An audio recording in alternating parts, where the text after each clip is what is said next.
स्वागत है आपका श्री राम एजुकेशन के यूट्यूब चैनल में। और आज हम देखने वाले हैं छत्तीसगढ़ सहायक शिक्षक भर्ती के लिए बाल विकास के कुछ इंपॉर्टेंट एमसीक्यू, जिसमें से पहला क्वेश्चन है आपका। पहला क्वेश्चन है, एक शिक्षक उस छात्र के लिए एक सख्त होमवर्क की समय सीमा को हटा देता है जो कक्षा में लगातार अच्छा व्यवहार दिखाता है। अच्छे व्यवहार को बढ़ाने के लिए इस अप्रिय उद्दीपक को हटाना क्या कहलाता है? तो इसका आंसर बताना आपको क्या कहलाता है। तो इसका आंसर हो जाएगा ऑप्शन नंबर, एक मिनट में टिक मार्क कर लेता हूँ, पहले सिलेक्ट कर लेता हूँ।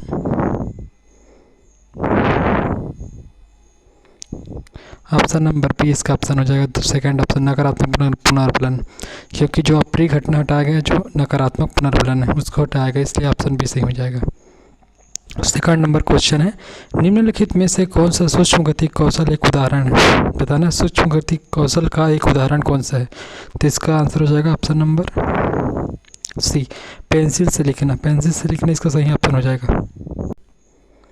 थर्ड क्वेश्चन हो जाएगा, फ्लैंडर्स अंतरक्रिया विश्लेषण श्रेणी प्रणाली में शिक्षक वार्ता के लिए विशेष रूप से कितनी श्रेणियाँ समर्पित है? बताना आपको कितनी श्रेणियाँ समर्पित है। तो ऑप्शन नंबर थर्ड का क्वेश्चन का आंसर हो जाएगा ऑप्शन नंबर 2, 7। ये है इसका जो टीचर टॉल्क है 1 to 7 है। क्वेश्चन नंबर 4 है, रुडोल्फ बर्लिन द्वारा दिया गया शब्द वर्ड ब्लाइंडनेस शब्द अंधता प्रतिष्ठित रूप से किस अधिगम क्षमता के लिए प्रारंभिक चिकित्सा शब्द के रूप में उपयोग किया जाता है? तो बताना इसका सही आंसर क्या हो जाएगा। मतलब जो शब्द दिखता है उसको सही से उच्चारण करने में दिक्कत है, मतलब शब्द को समझने में दिक्कत है उसको। इसका सही आंसर हो जाएगा ऑप्शन नंबर 4 का थर्ड, डिसलेक्सिया। जो लिखा है उसको सही से उच्चारण नहीं कर पाता है, गलत उच्चारण करते हैं। लक्ष्य लिखा है तो उसको लुक्स पढ़ लेगा, कुछ गलत उच्चारण करता है। इसके सभी अक्षमता है डिसलेक्सिया पढ़ने से संबंधित, प्रोजेरिया बुढ़ापा लाने वाला दुर्लभ आनुवंशिक विकार है, डिस्ग्राफिया लिखने से संबंधित है, डिस्फेजिया भाषा मतलब संप्रेषण में दिक्कत है, और डिस्प्रेक्सिया चलने में मोटर विकार में समस्या है। ऑप्शन क्वेश्चन नंबर 5 हो जाएगा, निम्नलिखित में से कौन सी विशेषताएं प्रतिभाशाली बच्चों से जुड़ी है? बताना कौन सी विशेषताएं जुड़ी है प्रतिभाशाली बच्चे से। तो इसका आंसर हो जाएगा ये बी, उच्च तार्किक और अमूर्त तर्क। ये प्रतिभाशाली बच्चे का से जुड़ी विशेषताएं हैं, और ये समस्या समाधान। तो ऑप्शन नंबर बी इसका सही आंसर हो जाएगा, समस्या समाधान और अमूर्त तर्क और तार्किक उन्नत तार्किक। ऑप्शन नंबर सेकंड इसका सही आंसर हो जाएगा। क्वेश्चन नंबर 6 है, प्रसिद्ध मनोवैज्ञानिक समीकरण B = F जो बताता है कि व्यवहार व्यक्ति और उसके वातावरण का एक फलन है, किसके द्वारा तैयार किया गया है? बताना आपको। इसका आंसर हो जाएगा ऑप्शन नंबर 2, 6 नंबर का ऑप्शन हो जाएगा ऑप्शन नंबर 2, कार्ट लेविन के द्वारा दिया गया है। क्वेश्चन नंबर 7 है, किसे व्यापक रूप से रचनात्मकता के जनक के रूप में जाना जाता है और जिन्होंने रचनात्मक चिंतन की परीक्षा विकसित की है, किसने किए? बताना है आपको। इसका सही आंसर हो जाएगा option number 1, E Paul Torrens इसका सही आंसर हो जाएगा। इसका प्रयोग ऑसबर्न ने भी किया है, लेकिन इसका जो जनक है वो टॉरेंस है। शिक्षक अधिकार अधिनियम 2009 के अनुसार एक शिक्षक के लिए प्रति सप्ताह न्यूनतम कितने कार्य घंटे अनिवार्य है? तो इसका आंसर हो जाएगा ऑप्शन नंबर सी, प्राइमरी में 45 घंटे है।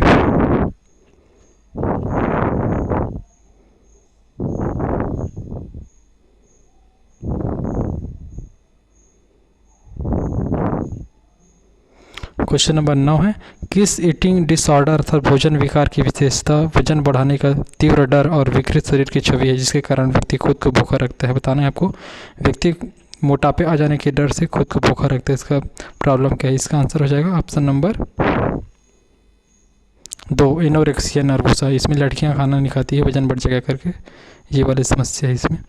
क्वेश्चन नंबर 10 है, संज्ञानात्मक द्वंद्व मानसिक असंतुलन की वह स्थिति जो नई जानकारी की मौजूदा स्कीमा से टकराने पर सीखने को प्रेरित करती है, पियाजे की किस अवधारणा के समान है? बताना है आपको। इसका आंसर क्या हो जाएगा? इसका आंसर हो जाएगा डिसइक्विलिब्रियम, मतलब असंतुलन की स्थिति है ये। ऑप्शन नंबर बी सही हो जाएगा, second option. Question number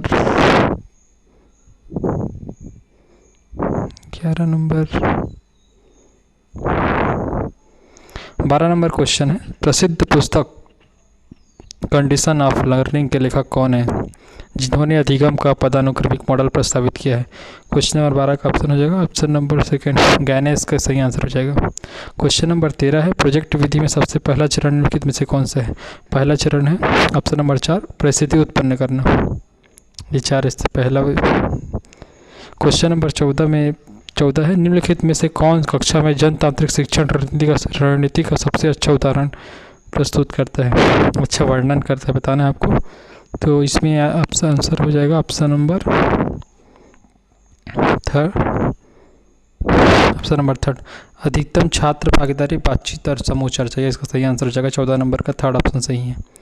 15 number question है निम्नलिखित में से कौन से कारक बच्चे की सीखने की प्रक्रिया को मौलिक रूप से प्रभावित करती है, बताना है आपको। 15 नंबर क्वेश्चन का ऑप्शन 4 सही हो जाएगा, ये सही ऑप्शन सही है। ये ऑप्शन क्यों जो दिया है चारों इसका सटीक आंसर है, क्योंकि ऑप्शन के हिसाब से फोर्थ ऑप्शन ही सही होगा। 16 नंबर क्वेश्चन है मैकडूगल के मूल प्रवृत्तियों के लिए सिद्धांत के अनुसार भय का संवेग क्या है, बताना है आपको। भय किस मूल प्रवृत्ति से जुड़ा है। भय मतलब भय आएगा तो क्या करेगा, पलायन करेगा। ऑप्शन नंबर 2 सही है, ये यहाँ पे लिखा हुआ है, ये 9 नंबर में है, पलायन से भय से पलायन होता है।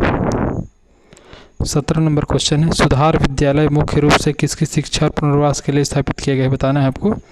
इसका आंसर हो जाएगा ऑप्शन नंबर 3 बाल अपराधी को जेल न भेज करके सुधार के लिए भेजा जाता है।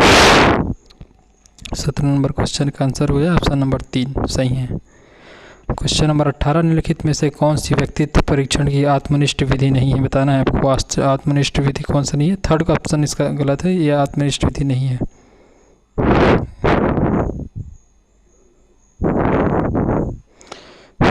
क्वेश्चन नंबर 19 है एक बच्चे के विकास को सबसे उपयुक्त रूप से किसके उत्पाद के रूप में वर्णित किया गया है, तो इसका आंसर हो जाएगा आनुवंशिकता, वातावरण का गतिशीलता, अंतःक्रिया, इसको वुडवर्थ ने दिया है। क्वेश्चन नंबर 20 हो जाएगा 16 वर्षीय किशोर अपने करियर मूल्यों और पहचान को लेकर भ्रमित है, एरिक एरिक्सन के अनुसार वह कौन से मनोसामाजिक संकट में है। इसका ये है एरिक एरिक्सन के अनुसार identity versus role crisis, third option इसका सही हो जाएगा। क्वेश्चन नंबर 21 है निम्नलिखित बुद्धि के सिद्धांत में से विषम को पहचानिए, जो बुद्धि का सिद्धांत नहीं है उसको पहचानना है। तो ऑप्शन नंबर फर्स्ट द्विकारक एक्सपेरिमेंट के द्वारा दिया बुद्धि का सिद्धांत है, समूह कारक थर्स्टन ने बुद्धि का सिद्धांत है, और त्रियामिक गिलफोर्ड ने दिया ये बुद्धि का सिद्धांत है। पर ये फ्रायड ने बुद्धि का सिद्धांत नहीं दिया है, मनोविश्लेषण सिद्धांत दिया है, ये बुद्धि का सिद्धांत नहीं है। क्वेश्चन नंबर 22 है स्किनर की क्रिया प्रसूत अनुबंधन सिद्धांत को और किस नाम से जाना जाता है, बताना है आपको। इसका शॉर्टकट आंसर है ऑप्शन नंबर है नैमित्तिक अनुबंधन के नाम से जाना जाता है। क्वेश्चन नंबर 22 का ए ऑप्शन सही है। क्वेश्चन नंबर 23 है तो सही जोड़ी बताना है आपको, तो सही आंसर हो जाएगा संवेदी ग्रामक, इसका आंसर हो जाएगा ए का सेकंड। पूर्व संक्रियात्मक बी का हो जाएगा 4, इस हिसाब से सही आंसर हो जाएगा ऑप्शन नंबर ए सही हो जाएगा। मूर्त संक्रियात्मक का आ जाएगा द्रव्यमान आयतन का संरक्षण, थर्ड ऑप्शन हो जाएगा। और डी का ऑप्शन रिक्त संक्रियात्मक का आंसर परिकल्पनात्मक ऋणात्मक तरह का हो जाएगा। और ये 24 नंबर क्वेश्चन है निम्नलिखित में से कौन सा शब्द किसी बच्चे की अपनी स्वयं की सोच प्रक्रियाओं के बारे में सोचने की क्षमता को संदर्भित करता है, बताना है आपको। ये मतलब सोच के ऊपर सोच है, मतलब मेटा कॉग्निशन के बारे में बोला जा रहा है, सेकंड ऑप्शन सही हो जाएगा इसका 24 नंबर का सेकंड ऑप्शन। 25 नंबर है एक बैडमिंटन खिलाड़ी बैडमिंटन खेलते हैं प्राप्त कलाई के लचीलेपन का उपयोग टेबल टेनिस को तेज़ी से सीखने के लिए करता है, या किस प्रकार के अधिगम स्थानांतरण का प्रतिनिधित्व करता है, ये सकारात्मक है। मतलब एक जगह पे सीखा हुआ जो नॉलेज है उसके या जो स्किल है उसको दूसरी जगह पे उपयोग किया जा रहा है। तो 25 नंबर क्वेश्चन का ऑप्शन थर्ड सही हो जाएगा। 26 नंबर क्वेश्चन है भारतीय शैक्षिक संदर्भ के अनुसार एक पूर्ण सूक्ष्म शिक्षण चक्र की मानक अवधि क्या होती है, इसका 36 मिनट का होता है मानक अवधि सूक्ष्म शिक्षण का। ये टीचिंग होता है वो 6 मिनट का होता है, 6 मिनट का फीडबैक, 12 मिनट का रीप्लानिंग, 6 मिनट का रीटीचिंग और 6 मिनट का फीडबैक। 6 6 12 12 12 24 और 24 और 12 36। और प्लानिंग घर से करके आना पड़ता है। क्रिया प्रसूत अनुबंधन में जब पहले से पुनर्बलित व्यवहार के बाद कोई पुनर्बलन परिणाम नहीं मिलता है तो व्यवहार की आवृत्ति धीरे धीरे कम हो जाती है। इस घटना को क्या कहा जाता है? इस घटना को थर्ड ऑप्शन विलोपन कहा जाता है। अगर आप बार बार घंटी बजाओगे और खाना नहीं दोगे तो लार आना बंद हो जाएगा। 27 नंबर क्वेश्चन का ऑप्शन थर्ड सही हो जाएगा। 28 नंबर क्वेश्चन है, एक समावेशी कक्षा में जिसमें गंभीर तनाव बाधित छात्र है उसमें कौन सी शिक्षण रणनीति सबसे कम उपयोगी है? सबसे कम उपयोगी कौन से बताना है आपको? इसका सही आंसर हो जाएगा ऑप्शन नंबर थर्ड, पूरी तरह से निरंतर मौखिक व्याख्यान के माध्यम से निर्देश देना। एक तो उसको सुनने में दिक्कत है, फिर व्याख्यान दोगे तो उसका मतलब ही नहीं है। थर्ड क्वेश्चन का क्वेश्चन 28 का थर्ड ऑप्शन सही है। 29 नंबर क्वेश्चन का सही मिलान देखना है। नतोदर शुरू में धीमा फिर बाद में तेज हो जाता है, पहले का 2 फर्स्ट ए का 2 और उन्नत उदर पहले स्पीड है फिर धीमा हो जाएगा, बी का 1, तो इसका ऑप्शन सही हो जाएगा, ऑप्शन नंबर ए सही हो जाएगा, ऑप्शन नंबर 1 सही हो जाएगा 29 का। लास्ट क्वेश्चन है 30 नंबर क्वेश्चन है, शिक्षण के किस चरण में विषय वस्तु की वास्तविक प्रस्तुति और शिक्षक तथा छात्रों के बीच वास्तविक समय में अंतःक्रिया होती है? ये है अंतःक्रियात्मक चरण है। इसका लास्ट क्वेश्चन 30 का ऑप्शन हो जाएगा ऑप्शन नंबर 2 अंतःक्रियात्मक चरण। Thank you.